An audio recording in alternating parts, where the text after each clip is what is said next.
that's something that some people, they did. They injured themselves so they couldn't be a soldier anymore. The parallel here, again, the war is kind of a metaphor for all of life that we're discussing in this existentialist study. The existentialist philosopher Albert Camus said in The Myth of Sisyphus, he said, "There is but one truly serious philosophical problem, and that is suicide."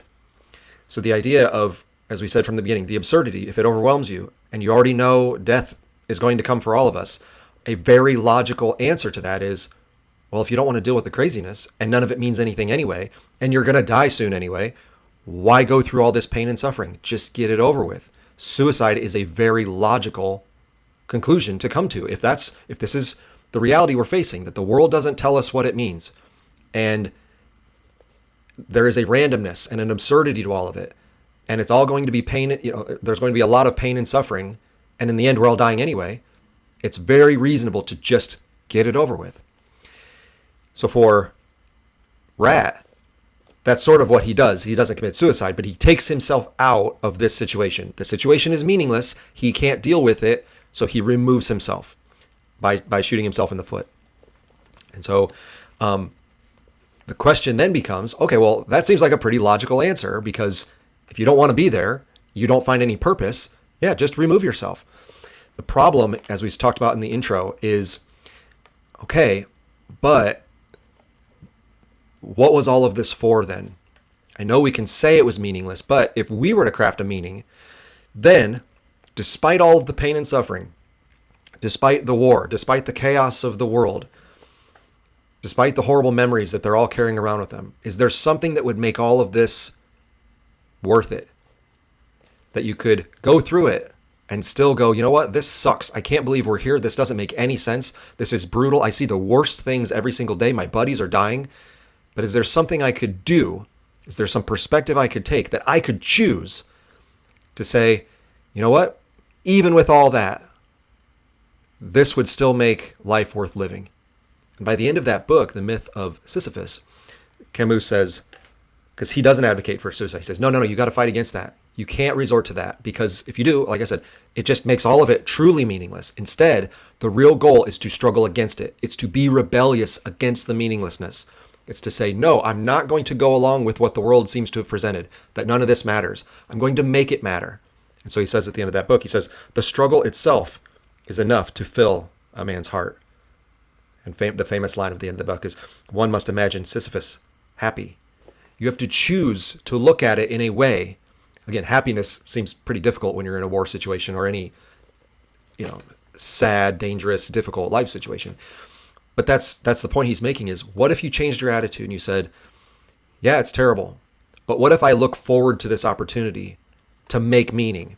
And the goal of my life isn't to just go along with it and be miserable, even if it feels like it's all pointless. And even if it feels like it would be easier to just remove myself from this situation. What if instead the real meaning of life is to rebel against the apparent meaninglessness of life? It's to stand up and go, nope, I'm not going to fall for that. Yeah, the world looks like it's meaningless, but I'm not going along with it.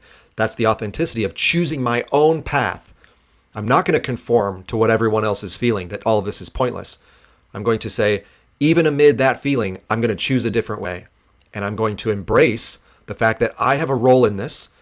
And sometimes it's not a very fun one. And sometimes I have to see the most horrible things ever because I'm in war.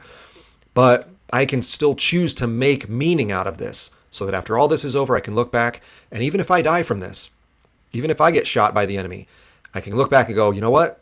This was awful, but it was still worth it, because I made it worth it by the meaning I applied to my life and my actions. One way to contrast this idea is in the film Hacksaw Ridge. Hacksaw Ridge is about World War II, but it's a young man who's going to battle and everything is terrible, and his buddies are, getting shot at and all the same stuff.